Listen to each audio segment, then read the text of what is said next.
Yeah, it was January 9th of 1968 was my 98th mission. 98th. Yeah. Okay. And it was a interdiction mission on the Ho Chi Minh Trail over in Laos, a place where the trail ran down the side of a mountain with a bunch of switchbacks.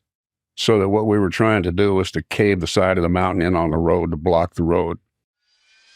And my having ground, X-ray 1, ready to check. 1, 2. Welcome to the Naval Aviation Ready Room podcast, where the stories, leadership, and leading-edge technology of naval aviation come alive. Hosted by retired Navy Captain Ryan Keyes, this podcast takes you beyond mere museum artifacts as he delves into the personal stories, pivotal decisions, and state-of-the-art hardware that define the world's most prolific aviation force. Today's episode takes us into the cockpit of history, resilience, and leadership, where we'll hear from a veteran aviator whose career exemplifies courage under fire and the power of mentorship in aviation.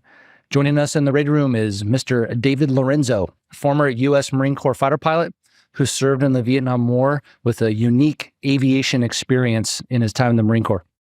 In 1968, during a combat mission over Southeast Asia, Dave's F-8 Crusader was struck by enemy fire, leading to dramatic ejection and rescue. His story is one of survival, resilience, and leadership under the most extreme conditions.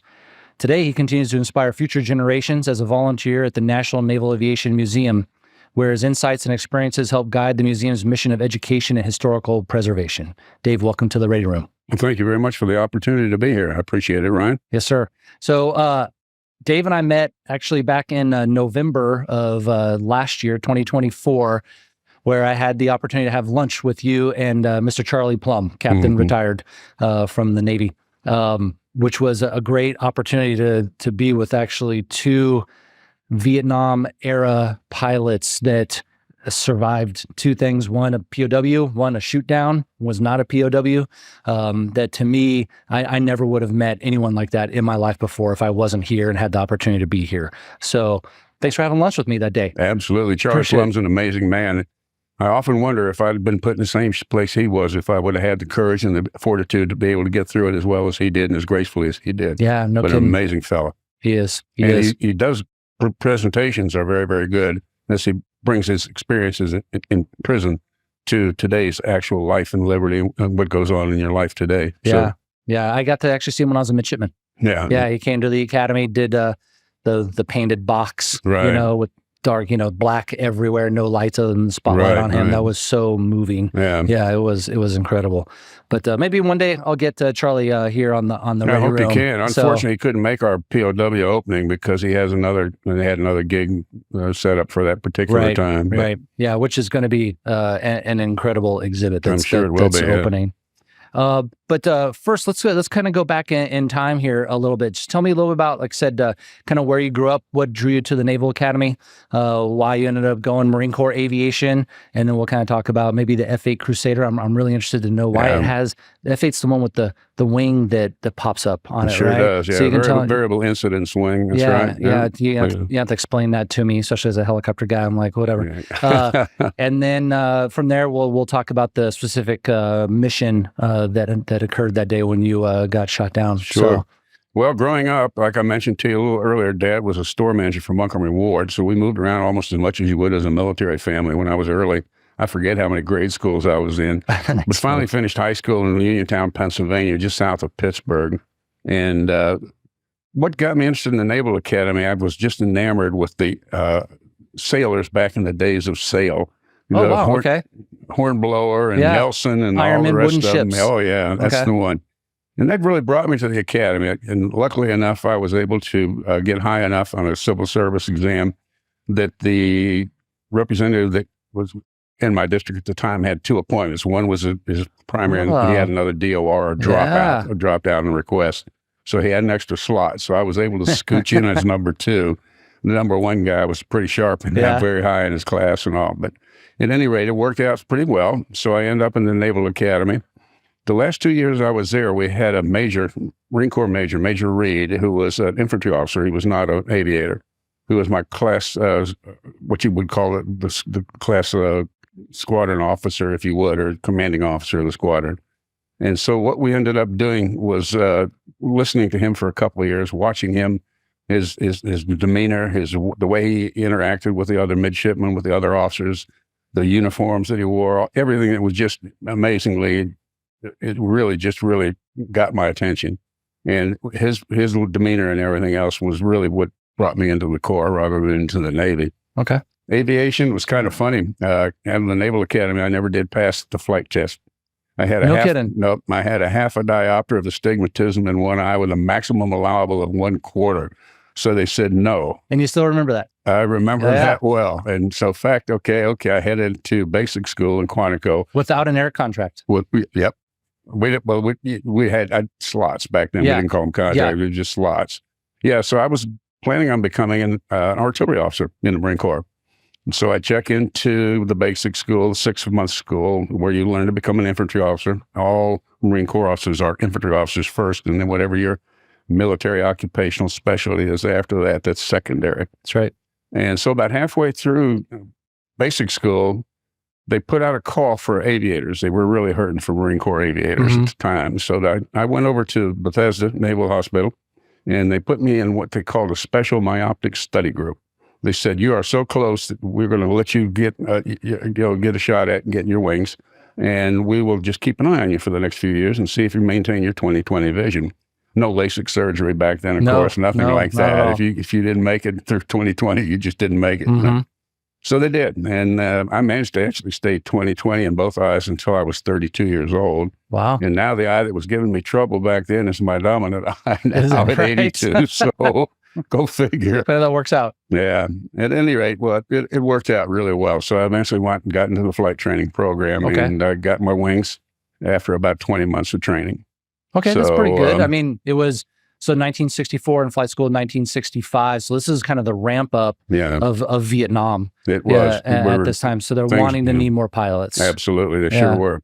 And it was fascinating too. Back then, we had 2 chances to carrier qual. We did it in the T2, the basic jet, out here at VT4, right here at NAS Meridian. Yeah. And then of course the F-9 Cougar was our advanced jet. So was it really? I didn't know that. We got to carrier qual in that as well. Oh wow, too. okay.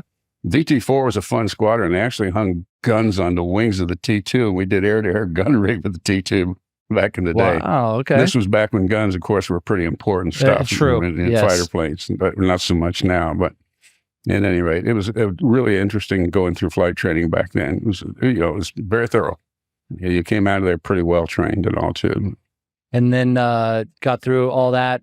Going to the boat was fine. Not a big deal. You did well enough to get your wings. No, I didn't have any trouble at all with the boat. It was fine. We did our standard stuff, FCLPs ad nauseum, until you finally got around to the point where you're pretty comfortable with the approaches and all. Okay. But, it was an interesting time back then for training. It was really, really good. And then where did you go to after that for you your go first right squadron? to your operational squadron in the Marine Corps. We didn't have rags. Yeah, nothing. We went right to replacement air groups. Yeah. We went right to our operational squadron. And of course, back then, what they were trying to do was get everybody ramped up to be able to go to Vietnam. If you were a Marine Corps aviator, you were going to go to Vietnam. It was a given. So you had a syllabus that you had to go through in the F-8. And most of that work that was done air to ground was done out in Yuma, because there was really no place on the East Coast where you could do any live firing. So we had to go out to Yuma quite a bit. Yeah. We also had the chance to stand a hot pad down at Key West in Cuba. Darn. So every time the Cubans launched their MiG-21s to come after our Coast Guard, we'd launch our F-8s out of there, afterburner, all the way screaming down to the Cuban island and chase them until they went. That was a detachment that you did? Yeah. Really? I did. Yeah. It was good. That was interesting. Standing a hot pad. We had 2 aircraft that were on alert. Alert 5 in the airplane?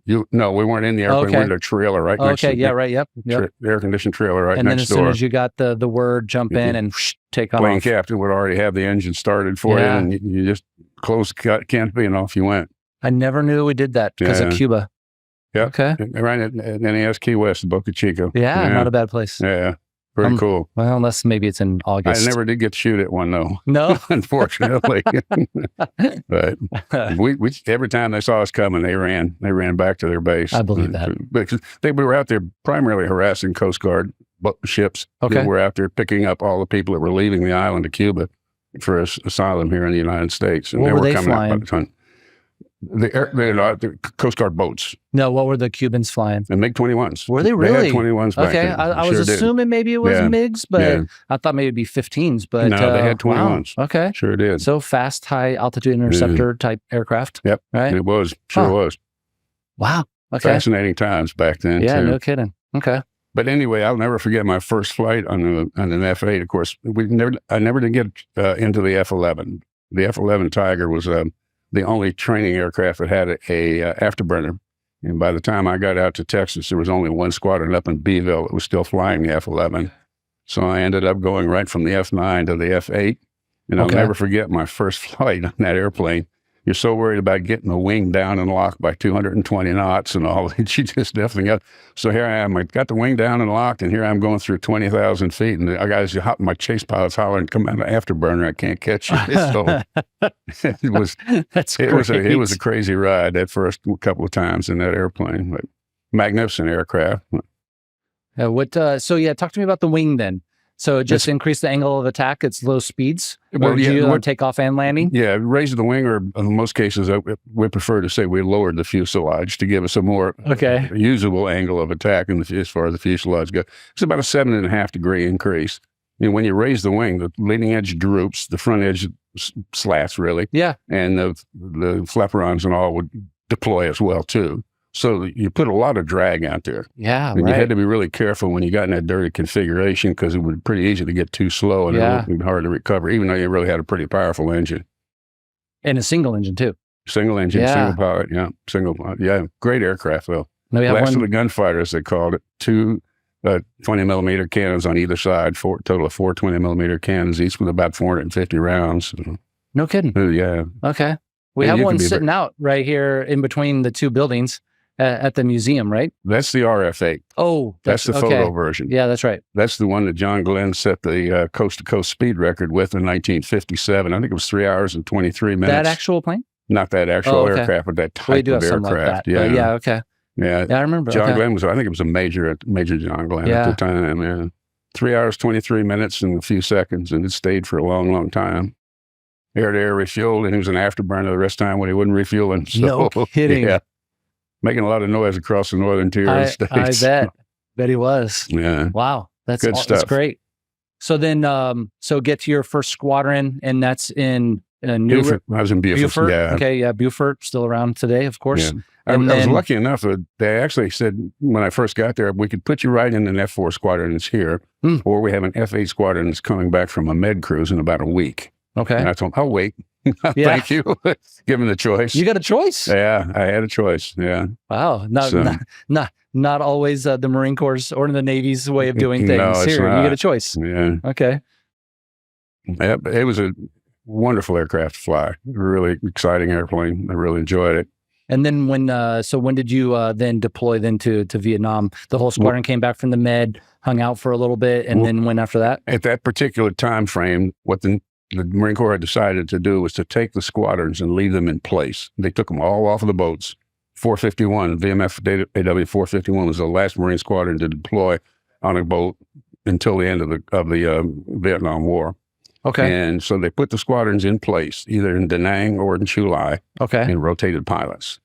So the squadron didn't move, you just rotated pilots. And the commanding officer of 451 was going over to take over BMFAW 235, and I asked if I could go with him, and he said, yes, he could come along. And so we, about 3 or 4 of us all together from that squadron went about the same time. Were you a first lieutenant at the time still, or a captain? I had just made 03. Oh, okay. Yeah. Oh my goodness. Yeah. So you raised your hand and said, hey, I want to go with you. Get some of the action, right? Like everybody else and get on over there. Yep. Wow. That's fantastic. So then, so talk to me about kind of the daily, kind of not daily grind, but battle rhythm that you had while you were there. So, how often would you fly? I assume you weren't a flight lead at the time. You were just a wingman, but kind of working through all the quals and whatnot. 235 was a extremely heavy ranked. Oh, no kidding. Yeah. Okay. There were very few of us company grade officers, company being 03 or lower, with an MOS for the F8. Most of the folks over there were at least 04s. And so we had a lot of majors and all too. So yes, you ended up being the wingman, and you ended up doing all the midnight flights, and you ended up doing all the stuff that nobody else wanted to do.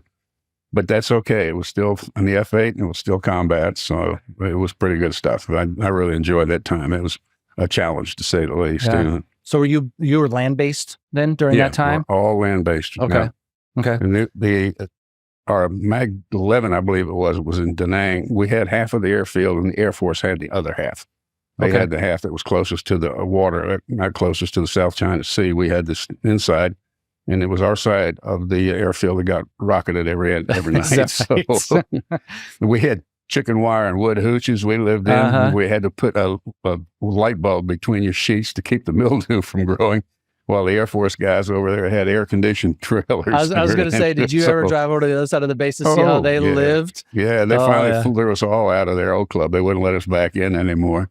But we used to go over there and steal their Jeeps because they all had combat switches instead of keys. So we'd go over, steal a Jeep, bring it back and repaint it, put Marine Corps colors on it.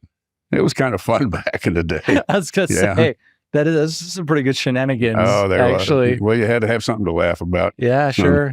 Yeah. I mean, it's a way to relieve stress. Yes. Right? As you're going up there. And I mean, living in, should we say, the Sam Ring of Fire, right? At any time that you head up north, for sure. So what year was that when you were in Da Nang? We got there, I got there in I guess it was September of 67. And believe it or not, didn't have to spend the full 13 months there, because right around the beginning of summer of 68, which was after Tet, the North Koreans took the Pueblo. And then the United States had no military assets anywhere in Westpac except in country. Yeah. And so, kicking and screaming, they pulled us out of Da Nang and sent us to Iwakuni, Japan. No kidding. Yeah. And so we were the only squadron in Iwakuni at the time. It was really interesting. Yeah. And so talk me through that then. So you didn't fly missions from Iwakuni then? No. We were doing completely with the first thing is it did the E-model F-8s that we had in country, the ones with hard points on the wing, which allowed us to carry 2,000 pounds of ordnance on each wing. Okay. They took those away from us, and they gave us some old rust bucket Bs from the Navy, which Navy is known to do that to the Marine Corps. Yep. True. But anyway, we got them all running and everything. And so once we got to Iwakuni, everything thereafter was air to air. No more air to ground. We did all air to air. No kidding. We had the beast because we had no capability of carrying ordnance. We still had the 420 millimeter cannons. Okay. And we instead of hanging Zuni rockets on your side rails, you'd have AIM-9 sidewinders. Interesting. And so we did. I never even knew this was possible. We had a gun pattern for subsonic, and we had a supersonic gun pattern where you were at 1.1 Mach at the reversal on the banner. Wow. We had to tow our own banners because there were no contractors over there to tow for us. There you go. And it was exciting, interesting stuff back then. Oh my goodness. Okay. So how many? So if we put a stake in the ground of the day of the shoot down, so how long had you been flying before that day? How many missions? Yeah, it was January 9th of 1968 was my 98th mission. 98th. Yeah. Okay. And it was a interdiction mission on the Ho Chi Minh Trail over in Laos, a place where the trail ran down the side of a mountain with a bunch of switchbacks. So that what we were trying to do was to cave the side of the mountain in on the road to block the road. In Laos, that was a single lane road. So if you blocked it, you had traffic backed up for quite a ways. And of course, backed up traffic is like a shooting gallery for the other aircraft that are going to be able to come in and go after them. So we had 2,000 pounds each, myself and my wingman. And my wingman made the first run in. Because of the topography, limited run-in headings. We could only, about 180 degrees. You couldn't do anything more than that and still hit the target. So I tried to figure out what the best way to do it was, but I guess I didn't do a very good job of that because I got stitched as I was pulling off the target. I thought at first it might have been 37 millimeter shells, but they finally did get to the wreckage several weeks later, and they said it was actually 50 caliber. Wow, no kidding. Yeah. Okay. So who was the first guy in, you or your wingman? Wingman was in first, and then I went in, the second one, and that's when those guys were getting pretty good. They were sitting there for 2 or 3 years doing nothing but shooting. Yeah, it's always the second guy who gets shot, right? Yeah. That's exactly right. Huh. So anyway, after I got hit and was pulling off the target, and Wingman comes out, and he says, "Dave, I think you've been hit. It looks like you're trailing smoke." And I told him, I said, "That's probably just cons because we're in a real high humidity area and all." And as I started to pull off the target, then the lights started to come on, the yellow ones first, and of course, then the red ones. life got interesting too. Yeah. The decision I made then was probably the best one I could have made when I come back and think about it, because instead of going east and trying to get out over the rest of Laos and then out over South Vietnam to the South China Sea, I elected to go west. I tried to get to the Thai border. There's an Air Force base over there, Yubon, Royal Thai Air Force Base, which was a shared base for the Navy, or for the Air Force rather. And that's where I was trying to get to. So I locked the throttle at about 92%. I started to lose oil pressure pretty fast. That J57 engine ran for a good 7 or 8 minutes with low or no oil pressure, and it really saved me. How high were you? At 92%, I was able to work it back up to 12,000 feet or so before I had to jump. So I had a lot of time in the straps when I finally got out. Wow. So it held together for how from the time of your wingman saying, or the flight lead saying, hey, I think you've been hit, till the time you ejected. How long was that? I'd say probably 10 minutes at the most, maybe closer to 8 or 9 minutes. But like, it was long enough to get me far. You know, like the great saying in naval aviation is never eject over an area just bombed. So it's not the thing to do. I think that's a good rule to live by. Yeah. So luckily I was able to get out far enough away from there. So we got in a pretty good position. I was able to come up on guard. Of course, I had time to talk and tell everybody I was an extremis. And I was joined up by an Air Force F-4. It was coming back from a PAC-6 mission rather. And he stayed with me for the entire time until I punched. And while I was on the ground as well. So your flight lead, RTB, returned to base at that time, because we were stretched right to our just about maximum combat radius on the F-8. So he had to get back. You know. Then an Air Force, it said F-4 joined up on you and watched you, as we call it, the bleeder is the leader, is what we say, right? So the injured aircraft is leading the way. The other one's kind of hawking them above as they're going in. Once I punched, he stayed with me all the way till the helicopter came and picked me up. So. Oh, that's great. Yeah, I wasn't on the ground very long, 30 minutes at maximum as I remember. Do you remember the helicopter like getting on the radio? So you're on guard, transmitting on guard. Do you remember them coming on the radio before you ejected at all, or no? I don't remember. I really don't remember the conversation very much. I remember some wisecrack that I made when I was about ready to punch out to see you guys in the club or some stupid thing like that, you know, really? Macho man, right? As you're about to blow yourself out of an airplane. That's true. How fast were you going? I was probably at 250 to 250 knots, right? So really, I was a controlled ejection. Yeah, in the envelope of ejection, not outside, super fast, where you're going to break both your shoulders or anything like that. Controlled. Martin Baker F5 seat. It was it was not a rocket seat. It was a powder seat. So when you fired it, I don't know about that. Like 237 millimeter shells, you got instant. I mean, you got instant G forces. Really? I mean, I always thought they were rocket seats. No, the old ones were not. We called them powder seats. Yeah. The ejection sequences were the same. You know, canopy goes, and then you go and you get separated from the seat. And sure. If you're below 14,000, the whole thing just continues to go. Right. So the ejection went fine. I remember about a 360-degree tumble before I actually looked up and the chute had opened. All the panels were there. Life was pretty good. That's good. Of course, your other thing is the Marcus of Queensberry rules were off over there. So you're just hanging in the straps, you know, you're fair game. That's right. And especially in Laos. I mean, there was really not, they didn't care much about taking prisoners of war in Laos. So. Did you take any shots from the ground? I did not. Okay. And I misjudged the ground. My knee came up, hit my chin, busted my lip. So that's the only thing, the only damage that I took from the whole thing. Okay. But at any rate, of course, then I leave everything. I left I got out of the chute. I left the seat pack, all of the emergency equipment, everything just scattered all over the area there, and went running looking for the nearest bush I could hide. Did you land in a field? It was a pretty wide open area. Yeah. No kidding. It wasn't a farmland or anything. It was just wide open, like scrub land, if you would. And the interesting thing, too, is, of course, there wasn't very much cover around there. So here I am hunkering down in some 3-foot bush, you know. And then you're thinking, I got this little snub-nosed 38 I was going to ask you. Now. Yeah, one of those, or was it a 1911, or, you know, what was it? So, 38 snub-nosed, got it. Not the thing you want to start a firefight with. Yeah, right. Yeah, decisions. But at any rate, thank goodness I never had to worry about that. So they were there within about 30 minutes. It was the same type of aircraft the Jolly Green Giants used, but it was search and rescue. Yeah. It was search and rescue for Yubon Air Force Base. Wow. And they had to go pick up all my mess that I left scattered all over the landscape. Is that right? Yeah. They got me in there first, and then they went and got all my stuff. Did they really? Yeah. They actually landed and took the time to get out. Evidently, evidently that area wasn't such bad a place to be, I guess, during the day. I don't know whether or not at night, I don't know. I really don't know. Huh. But at any rate, the whole thing worked out really well for me, too. And of course, then the next thing you want to think about, well, I got to Yubon, and then there was a flight surgeon came and met me, and he kind of looked me over and said, "You look pretty good. You can go on back to Da Nang." So he gave me a bottle of whiskey. Did he really? Gave me a pint of whiskey. Medicinal whiskey. This is the Air Force. Come on. Yeah, sorry. Yes, that's right. Yeah.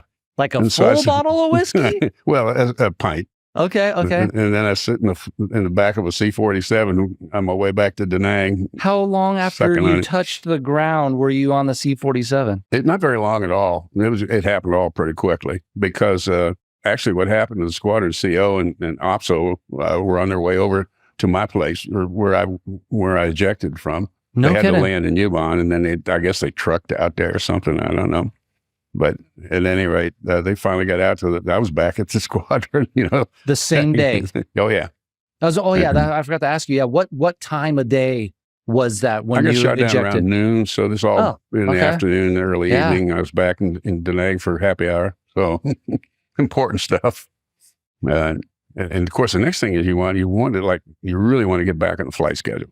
I mean, you don't want to sit on the ground and think about this. The longer you think about it, the more skittish you'll probably get. Right. So, had your squadron lost anyone before that? Oh, yeah, we lost a number. Yeah, not a whole lot, but we lost quite a few. Yeah. Okay. And none have been recovered before they were KIAs? Well, we had at least, I can think about 3 or KIAs relatively in the time I was there. No kidding. Yeah.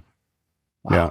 A couple of them that got hit in the aircraft never recovered. Yeah. And one of them that drove his airplane into the mountains up there just to the west of Da Nang.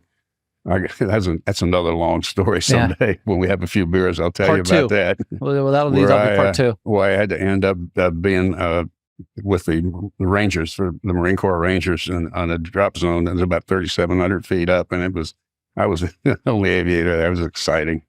Being the junior officer, you get all the good stuff. So, that's right. Hey, every Marine a rifleman, right? Well, they wanted to find out whether the guy made it out of the airplane or not, which he did not. It was obvious he didn't, because all of his flight gear had been booby trapped, and everything was there, and it was all right there in the airplane. Someone did that. The enemy did that. Yeah, North Vietnamese. We got to the accident site. Yeah. Oh my goodness. That's interesting stuff, though. So you made your way back. Yeah, we're back to the squad and down. And I wanted to get on a flight schedule the next day, but they wouldn't let me. They said, "No, we're going to give you 24." And they gave me 24 hours off too. Okay. And then one of the senior majors took me out on what he'd call a tail chase. He wants to make sure is he still going to be okay in flying the airplane and all too. They let me fly on one mission before they did this. Yeah. But I don't know if I screwed up that bad or what happened, but.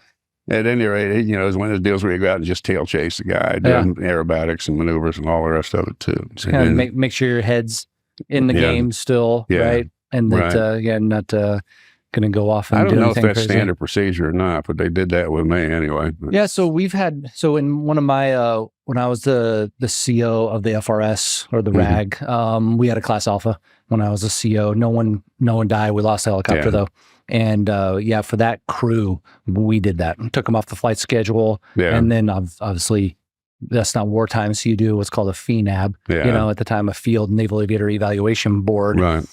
So they had to get through that. So that could be some time, actually. But then their first time back in the helicopter is going to be just a easy go fly around kind of day for sure, and work you back into it. And I think that's normal with anyone who's had, say something out of the ordinary, when it comes to that. So, and that's, like I said, that's in peacetime. I couldn't tell you what, happens, now if a fighter, think about the fighter that got, shot down last year, by our own, own missile. Yeah. So, and had to eject. So, isn't that amazing? The story, what a story. Jet was telling him, you better leave. You're getting to die. Yeah, that's right. Yeah.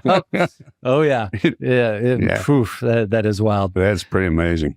So you got back. So then how much you got back in the seat, back in the saddle again? Yeah. Then how long until you actually left Vietnam after that? We actually left in June. Like I said, in January. Okay.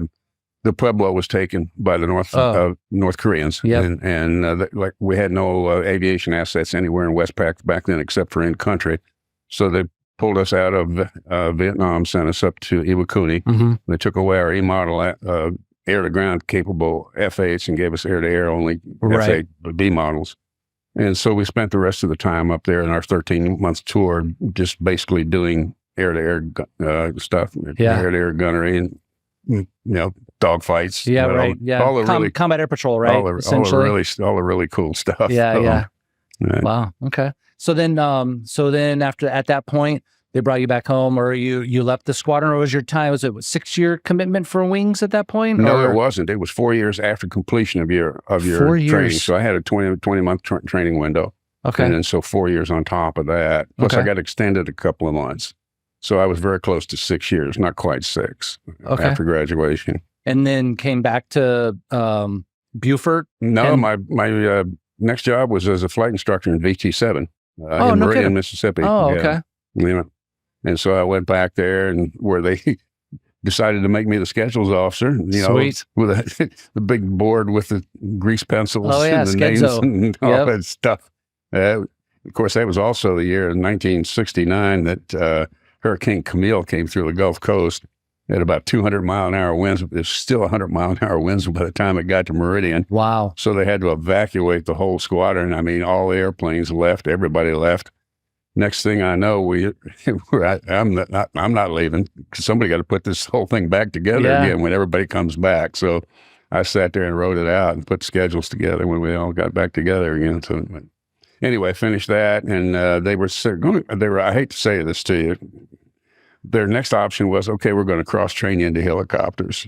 And I looked, and I'm sorry, I said, no, we're not going to do that. Well, the life of a helicopter pilot in Vietnam was not kind. I just survived a high and fast. I didn't want to go back for another low and slow. I get that. I totally get that. And so then I just went ahead and gave up my regular commission. And the one thing I really missed, and I think it was a bad move on my part, was not to go into the reserves. Okay. If I'd have gone into the reserves, I could have continued to fly the F-8. There was a reserve squadron right in Atlanta. Oh, great. At Dobbins Air Force Base there. So I could have easily have done that, and I wish I had, but I didn't. I ended up just giving it all up and going to work for Delta. Yeah, Delta Airlines. Yeah, so let's transition to that then real quick. So, sure. Again, did some great things in the Marine Corps. Got to see life as a fighter, I guess a strike fighter or attack pilot now. And then you're like, I'm kind of done, and I'm going to now join the airlines. Had you always thought about that, or that was just a pivot at the time you wanted to go do, or an opportunity that popped up, or how? It was just the option of having to cross-train in helicopters and go back to a war that in 1970, I think all of us figured out. The country had no intention of winning that war. Sure. You understand what was going on back here in the country as far as the tremendous amount of upset about the war and all the rest of it too. And it was pretty obvious that politically they just didn't have the will to win it. And so a lot of us had got out back then. Yeah. Now, when I went to work for Delta Airlines, I think about 80% of the pilots that came onto Delta were ex-military, and maybe 20% were civilian. Of course, it's changed completely around to the other way now. But if they're lucky to get 20% of them, military pilots, they're lucky. Yeah. Well, I mean, the military pool of aviators has just shrunk so much over the years too. It has. So, plus, the Navy is doing a pretty good job of giving bonuses now to folks that are willing to stay around. They do. Especially in the 04 or 05 range. Yep. Yeah, they hook you. They hook you and keep you around for a few more years. Because that was one of the big draws too back then, of course, was money. Yeah. Oh, yeah. Yeah, I could see that. For sure. So then why Delta? Well, probably the best airline around at the time. And I think anybody that really wanted to go to an airline back then was hoping they could get on with Delta. It was a fairly small airline back then. It was all Southern. How many pilots do you think when you joined? My seniority number was 2,100 when we joined, 2,100. Today they're 17,600 pilots. There are, Delta. You can see the size and the difference in it too. A little bit. Yeah. Oh my goodness. And it's fascinating too when I went there because all of the captains that were there were World War II pilots. Oh my gosh. Most of them were transport pilots. There are very few fighter pilots or attack pilots. Most of them were either bomber pilots in the Army Air Corps, or they were multi-engine pilots in either the Navy or Marine Corps. And of course, very few of them had ever flown jets until they got the jet hung on their wing as an airline pilot. Until they flew Boeing. And that could be exciting sometimes. Yeah. Crew resource management didn't really exist back then. Yeah, sure. Each and every one of those captains had his own particular way to fly the airplane, and you better learn to fly it that way because he'd let you know if you didn't. So, it was standardization was a little word back then, right? A little different, quite a bit different then. You bet.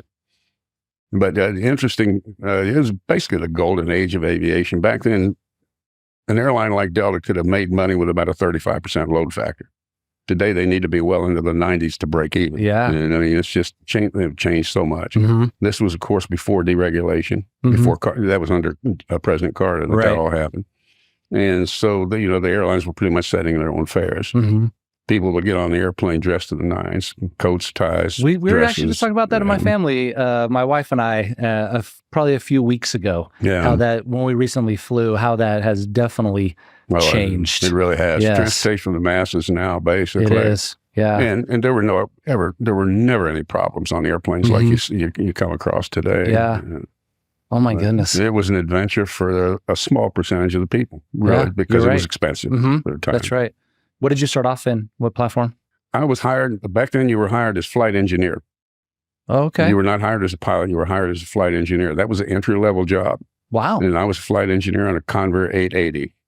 Oh, I'll have to look that one up. It was a I don't know what that is. It was a 4-engine, and it had a red line of 495 knots. Okay. It was a screamer. And the airplane would just, so easy to fly. The fascinating thing, ailerons with no hydraulic boost. They were what they call balance boards. They would sit on a pivot. You had the aerodynamic section on one side and a weight on the other side of the pivot point. No kidding. You could fly with your fingers. It was just absolutely amazing. Wow. Fantastic airplane. Yeah. 90-some passengers maximum, 2x2 seating all the way. Really cool.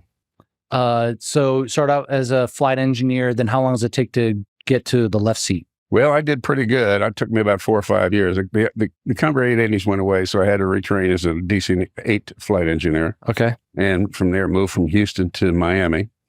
And really wanted to get back to New Orleans. That was the town I really wanted to live in. Because when I was up in Meridian as a flight instructor, we used to come down to New Orleans on the weekends, and I just fell in love with the city. Okay.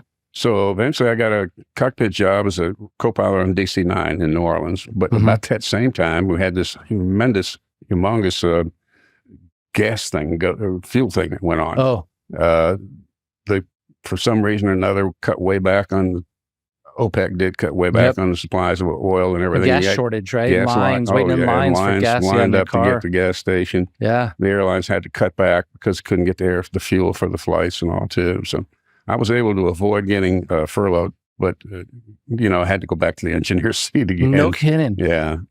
Eventually got my way back up to the DC-9 co-pilot seat again. But it took me 17 years altogether, Ryan, to make it to the left seat because, it's a strictly seniority. Yeah. If we had a dozen retirements in a year back then, that was a lot. 2000, that was a lot. Plus we had mergers, Northeast, Pan Am. Sure. Yes, the seniority list is just growing exponentially at that point. All of these folks are coming in on top of Dave. Yeah, that's right. Dave's getting pushed down further and further. I'm supposed to be making my way up here. Yeah. So all of that stuff took me about 17 years, about half of my career before I made it to the left seat. Oh my goodness. Okay. So I want to talk, you said, what aircraft was your favorite aircraft out of, so tell me then, you said Convair 880, a DC-9. Yeah, isn't that funny? Probably the first one and the last one, the Convair 880. As I thought was just a cool airplane. And believe it or not, back then we actually rotated around seats.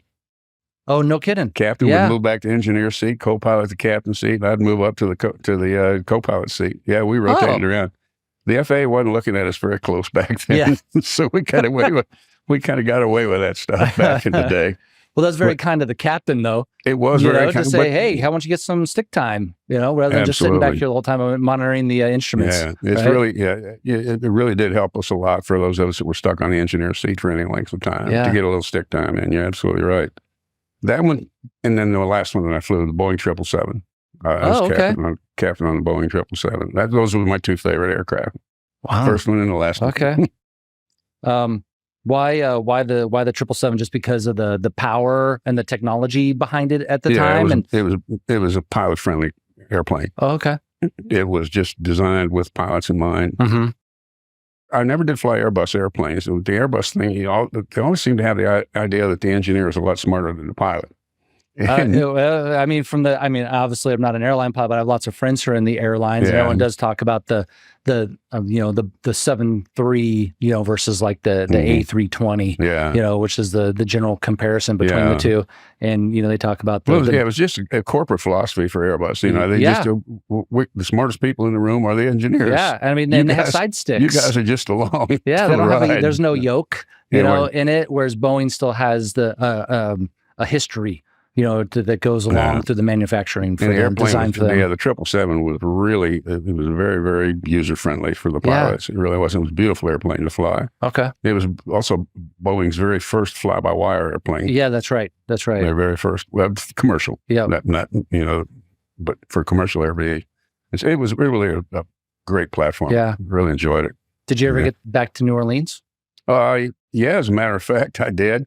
We had a base there. And for a while, I was there till they closed the base in the late 1970s, I guess it was, or somewhere around in there. 1980s, maybe. Yeah, 1980s, late 1980s. From that point on, then I had to go first up to Cincinnati to fly captain. That's the first place I could do. So and where did you live? So you were a commuter? I commuted from New Orleans to Cincinnati. Okay. And then eventually had to move to Atlanta because they closed the base in New Orleans. But then were you based out of Atlanta? I was based out of Atlanta for the rest of my career then, which was fine because that's where all the big airplanes were. They are, yeah. If you follow the money, that's where you end up in the big bases. Yeah, so picking up at that trips time, and stuff. So they're spread out all over the place now. Yeah, the newer Delta Airlines. Got it. What was your favorite route or city to go to overnight in? I love some of the European. I love Vienna, Austria. Oh, is that right? Yeah. Okay. And I also love Dublin, Ireland. That was really cool. Not a bad place. Yeah. And a few of the other places that were all good too. Paris was always fun. Okay. But probably Vienna, I thought was the most beautiful city. Now, a lot of the places that Delta flies now, we didn't fly to back in those days. But I've never been to Vienna. That sounds incredible, city. Though. Absolutely beautiful city. And were there flights from Atlanta to Vienna? Is that what you do? Yeah. Overnight, stay there for like 2 nights and then fly back? You would normally fly in the morning. You get into the Vienna in the morning or any of the European bases, so somewhere around 7 or 8 in the morning, and to the hotel. Then you wouldn't leave until the next morning around 8 or 9, somewhere around in there, pick up for 10 o'clock. So you had a little bit over 24 hours in, Not bad. Just try and sink your sleep and all the rest of it the best you could. And some people didn't like it and had a lot of trouble with it. I managed it fine. I didn't have any problems at all. Did you guys have 3 pilots? Did you rotate 3? It depends. If you're over 8 hours. If it's over 8 hours, you have to have 3. Got it. If it's over 12 hours, you have to have 2 full crews. That's 4 pilots, 2 captains, 2 co-pilots. Did you do many of those? I did not. I did no 12 hours. Wow. Okay. We weren't flying the airplane that far back in those days. They are now. They're, of course, for some reason or another, Delta elected to get rid of their 777s. And so they've gone I didn't know that. All of their long haul airplanes now, the big ones are all Airbuses, the 330s and the 350s. No kidding. Yeah. They don't have 787s? No 787s. And they do still fly the 76, the 300s, and the 400s. Now, the 476 was interesting. It was an extended, again, 300 aircraft. So you had 200 passengers, some capability like that too. They put 3 classes in there. Now, we have Delta first and then business. And then they do several different layers of tourist flight too as well. But that airplane had the exact same cockpit as the 777. So it made the okay. made the transition to the 777 from the 400 was very, very easy because you're looking at basically the same instruments and all. Got it. Just it was not different behind you. Yeah, it was not a fly-by-wire airplane, but as the 777 was. It was still cables moving, hydraulic actuators moving, what flight controls, what have you. Yeah, my buddy flies 7.5s and 7.6s for United. Yeah, and he just loves flying those. They're very good aircraft. They really are. A lot of people talk about just how powerful they are. And not too many people bought the 400. I don't think United, I can't remember if they bought the 400 or not, but if they did, he'd really like that one too. Again, because the cockpit display was excellent. And the 400 actually had an angle of attack. Oh, no kidding, That's really? the first time in commercial aviation I saw an angle of attack in a cockpit. Interesting. Yeah. I wonder why that particular one. I have no idea. Yeah. I have no idea, but it was pretty cool. Okay. So do 30 years, you said, at 33. Delta? 33? 32 years, 10 months, to be correct. Okay, Yeah. that's all right. Yeah. And then eventually make your way down to Pensacola. And again, how we met here at the museum. How did you become involved in the museum here and with being a docent? And if those of you who don't know, if you've never been here, Dave is the voice of the Blue Angels on, is it Tuesdays? Tuesdays on their practice days for Tuesdays and Wednesdays. So if you want to hear Dave's, velvety voice. Wednesdays I'm inside for the autograph sessions. And Doug Harrington does the Wednesdays. Oh, okay, yeah. Wednesday narrations. That's right. But you would go out on the flight line and hear him narrating. So how did I get here? Yeah, how did you get here? If you go back to, if you look at the foundation stuff up there, you look for a guy named Deej Kiley. Okay, haven't seen it, but I will. He was a Marine Corps colonel. Okay. And he and I flew together in 235 in Vietnam. Okay. And he came over here, and for the longest time, he was the one that was handling all of the symposiums that they had here. Oh, yeah. He was editor for the magazine. I forget the name, Foundation Magazine. Okay. He was really active up here and all, too. We lost him a couple of years ago to cancer. Okay. But I met him here in 2012, I think it was, 2012. I was living in New Orleans again. Okay. I made my way back. Yeah. Like a moth to the flame. The Big Easy. And he basically convinced me to come over here. He said, Dave, come on over here. Don't live in New Orleans. Come on over here to Pensacola and come volunteer with us here at the museum and all, too. And so he talked us into it. I think we actually had an F-8 reunion here, if I'm not mistaken. We used to call our reunions the Last Crusader Ball. And so we had one here in 2013, I think it was. 2013 it was. And so that's when I decided to move back over here and started here in February of 14 as a volunteer. And I was doing tours and all, too, for a while. Unfortunately, I had to have some surgery back a couple of years ago. And that kind of took I just don't really have the stamina now for a 2-hour tour, continuously talking and standing and walking and all. So I had to give up the tours, but managed to still do visitor support and do some work up on the info desk and what have you too. So. Well, I see you walking around and engaging with the young Marines and young sailors and, prospective aviators, that are here and talking to them. So, and it's kind of funny because I talked to one of the Marine lieutenants who were down there and I asked them, I was like, hey, have you ever met, Dave Lorenzo before? He's like, oh yeah, I just met him. I was like, did he tell you his story? And he's like, no, he didn't mention that. So, a very modest man. Yeah, I know. You're not actually, at one time before, we have volunteers doing these, what they call the history tours for the schools now, schools command. At one time when you guys were doing them, it was either Hill or we had one or two other guys that were staff members with the museum that were doing those things.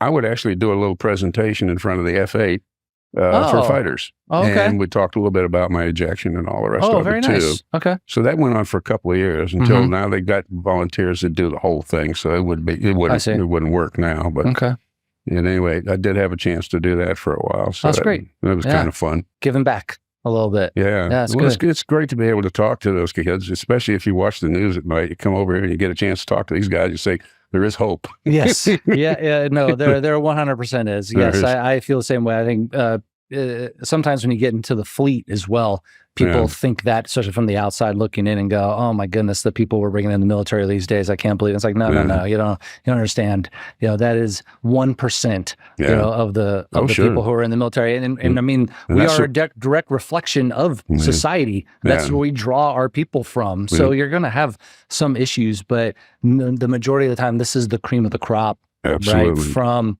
society that comes in to serve. I make sure I always let them know you are amongst less than 1% of the population that's willing to put a uniform on and go defend us. Exactly. And of all of the kids in your age group, you're probably one of the less than 23% that would even be capable of putting a uniform on. Exactly right. And so you have to let them in and realize how special that they are too. Yeah. Yeah, it's been a wonderful time here at the museum. It's a great chance not only to talk about aviation, and for me, basically a chance to go back to everything I got in life started right here, basically, when I came here and got my wings. And that it's a chance for me to give back a little bit as well. And hopefully not only talk about the history of naval aviation, but to inspire the young kids that are coming along too. You take these kids out to the Blue Angel flight line out there and you watch these kids, or you watch them come in the autograph line until they get near the pilots and all. Just to see the way their faces light up and everything is just fascinating. It's absolutely amazing. It is great to see. They have so much internal passion right now to want to become a pilot. Because I mean, for some, it's their lifelong dream. To be able to come and do this. I asked Hill a couple of times. I said, ever since Theodore Ellison became Naval Aviator #1 in May of 1911, how many of it? He said less than 200,000 have been designated as naval aviators through all of those years, 114 years. You figure it's still a pretty small.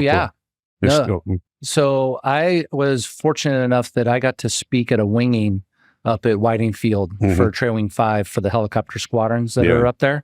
And the speech that I did talked about naval aviation numbering systems. Because, it's kind of funny. A lot of people, aviators, don't know that they have a naval aviation number.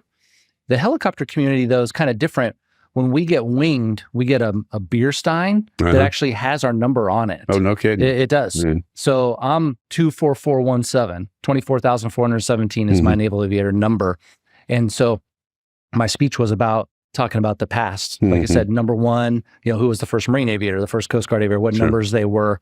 And that group that were being winged just this past March were like 35,000. 36,000 is essentially where we are right now with naval aviators. What was so fascinating, really, if you go back and look at it, so many of the guys got winged back during World War II that the number situation got a little bit off back then. It probably did. And it's pretty hard to really tell exactly how many, but you're right. It's still a small and elite, if I don't mind saying so myself, group. Yeah, I'll take that. It got me everything. And probably, the Naval Academy education as well, too. Ryan did a lot especially when you go up to apply for a job. That's a big banner on your resume. It is. Yeah, for sure.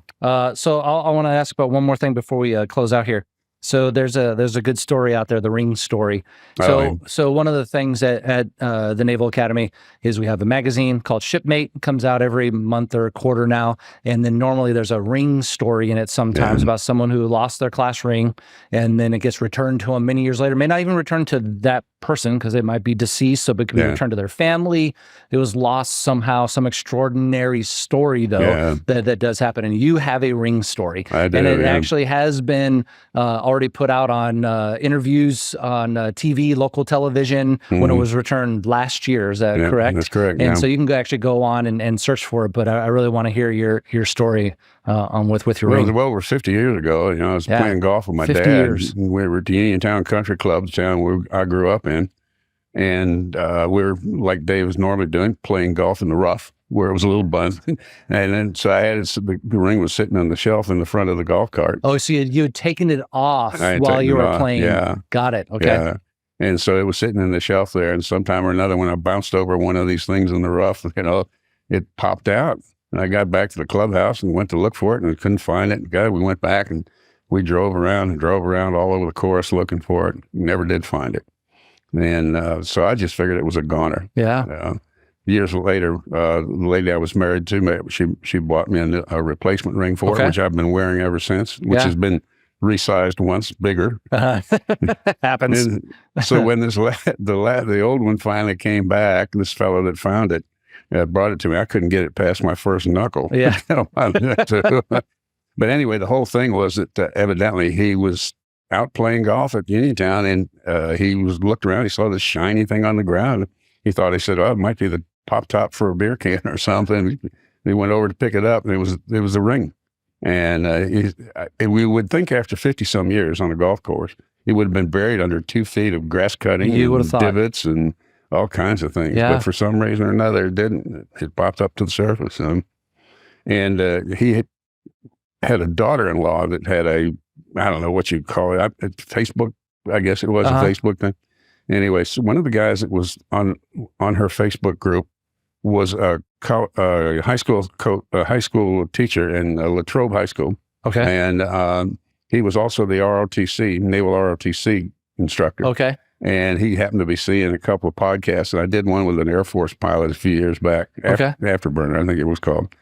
And he saw me in that podcast, and he saw the name and compared it to the name that she had given that was on the ring and all, too. No kidding. And that's how they were able to finally trace me back here. Wow. And that's how they found it. So I got a call one day, and the guy said, "Are you David Lorenzo?" I said, "Yeah." He said, "Well, did you go to the Naval Academy?"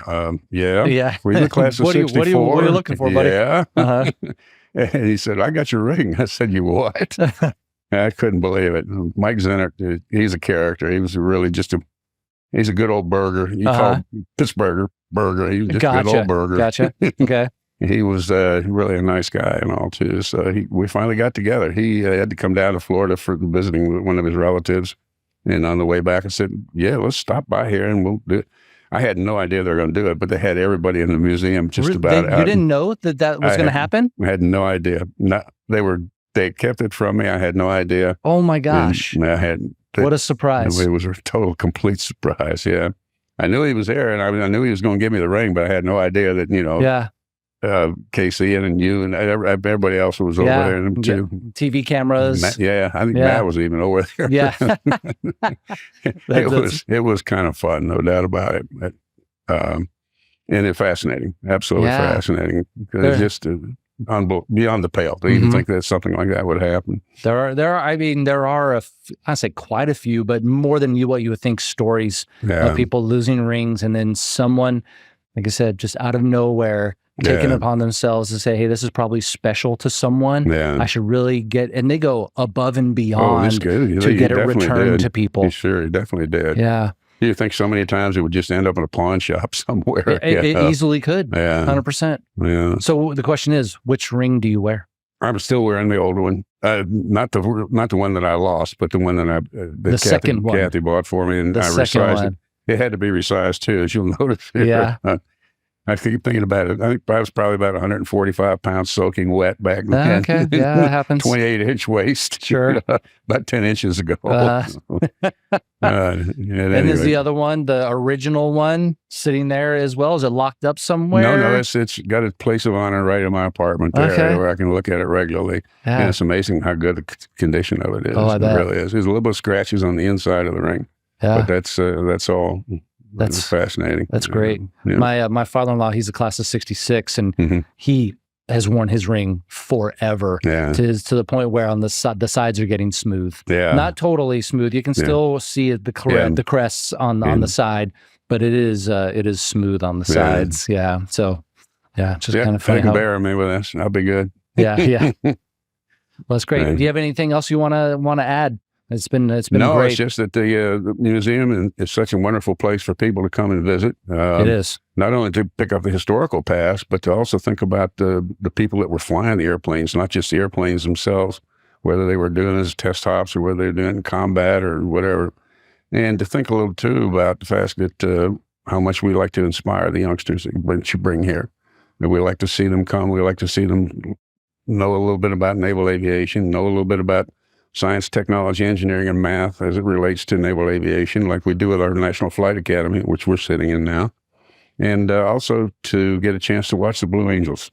That's probably one of the most amazing things that we've got right here. I mean, you think about the Air Force Museum up in Dayton, they have absolutely nothing to do with the Thunderbirds. Yeah, it's amazing, I mean, isn't it? and they can't use them for promotion or anything. But we're so lucky to be in a position where we have the Blues based right here at NAS Pensacola and all too. Really, it's a pretty great operation. It's a pretty great place, no doubt. Well, but you are a key to that happening though too. Yeah. I mean, being out on hot summer Florida days and being able to bring your perspective as a former fighter pilot and educate these people, right? I mean, it is a recruiting show. Yeah. I mean, it truly is. Well, that's what I try to do when I'm on the mic out there is I try to get them inside the cockpit a little bit. Yeah. Let them know exactly what's happening inside the airplane and what the pilots are doing, what they're going through, to show you what they're doing. Right. All of that. So that gives me a little chance to get a little different perspective on things. Yeah. Well, you're a cornerstone of the museum, sir. Well, thanks. I appreciate that, Ryan. It's a labor of love, I promise you. Yeah. I mean, it is. But thanks for coming to the Ready Room today. We really appreciate it. We appreciate the invitation. Yeah, Thank you. Thank you for joining us on this flight through history and innovation here at the Ready Room. We hope today's episode inspired you with new insights and the incredible stories that make naval aviation so extraordinary. If you enjoyed the journey, be sure to subscribe, leave a review, and share the podcast with your network. It helps us reach more listeners like you. Don't forget to visit the National Naval Aviation Museum in Pensacola, Florida, or explore our online resources at navalaviationmuseum.org to dive deeper into the stories we've shared. Follow us on social media for updates, behind-the-scenes content, and a sneak peek at upcoming episodes. Until next time, thanks for listening to Ready Room. See you on the next flight.